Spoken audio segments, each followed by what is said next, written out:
raha mbola hoe fitiavana efa hela no haiko matsapa ny ony tena kora misy mifofinaiko kanefa lohandroany de voafitapitaka ny foky ny tomany fa voahitsakitsaka ka tsy afaka ny aninona fa leo anany lasy fa rano hoe fararaky no avy no kinasy raha tisy tena ty manko mety ho fidiko lavo ka indrisy tena mafo so ny solony le safo ka leo aloha isento hitondray ny foko fa maro angeny lody se nandalo tena ndodo ka nanisy ny atsoko nenao angetsy tantoko tasomoko atapoky de alevoko ato anatiko nanao any rehetra porofo faty nefa zay nataoka nefa nararotondrimy fonao tsy nasinao hidiny fititsy nisy vidiny tsy mba azoko mamy fa to tsirony le ngidiny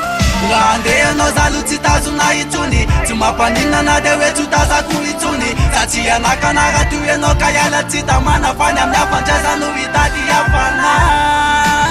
tsara falahely fa tsotrany mampifaly mahitany so mahitany anjara tina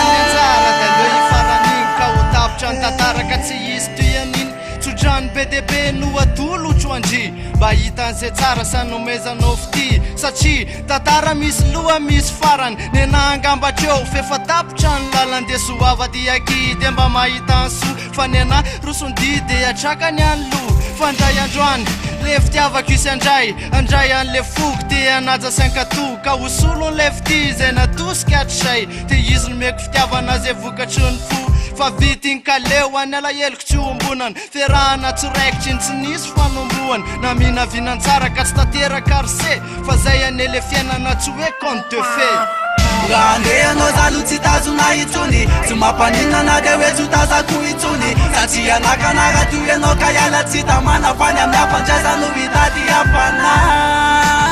tsara falahely fa tsotrany mampifaly mahitany so mahitany anjara tina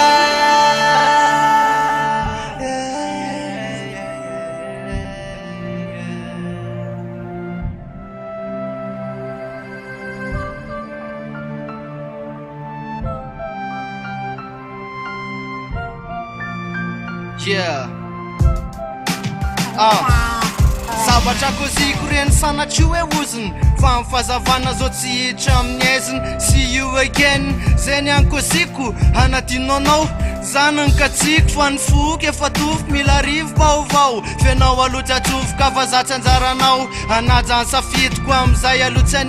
anenina ny foko satria efa nionina de lalana fandray no ataoko targetra de rozy afandray nizaraiko any rehetra omeko anazy ny sehatra de izy ny tompo toerany ataoko place fixe tsy ataoko ale miserany ny taona na ny andro ny volana na ny ora voafafandray ny lasana ny tsara na ny ora de ny zavatra azakaiko zao nandeha ataoko vatsy mangatapitahina mba no avoko kiasy raha andeha anao zalo tsy tazona itsony tsy mampaninana de hoe tsy tazako itsony satria anakanara toy anao ka iala tsy tamana fany amin'ny